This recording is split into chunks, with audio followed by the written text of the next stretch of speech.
মই শ্ৰী হিমন্ত বিশ্ব শৰ্মা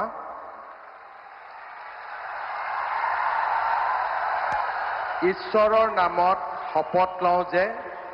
বিধিৰ দ্বাৰা স্থাপিত ভাৰতৰ সংবিধানৰ প্ৰতি মই প্ৰকৃত বিশ্বাস আৰু আনুগত্য পোষণ কৰিম। মই ভাৰতৰ সাৰ্বভৌমত্ব আৰু অখণ্ডতা অক্ষুণ্ণ ৰাখিম।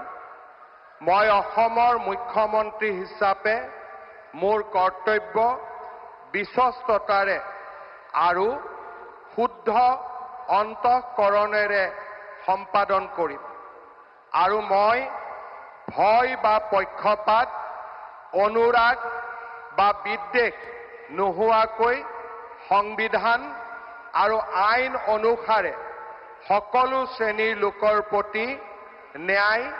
আচৰণ কৰিম। মই শ্ৰী হিমন্ত বিশ্ব শৰ্মা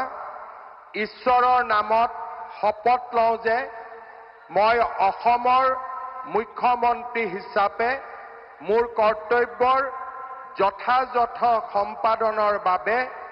আৱশ্যক হোৱাৰ বাহিৰে মই এনে বিষয় যি অসমৰ মুখ্যমন্ত্ৰী হিচাপে মোৰ বিবেচনাৰ বাবে অনা হ'ব বা মোৰ জ্ঞাত হ'ব তেনে বিষয় মই কোনো ব্যক্তি বা ব্যক্তিসকলৰ ওচৰত প্ৰত্যক্ষ বা পৰোক্ষভাৱে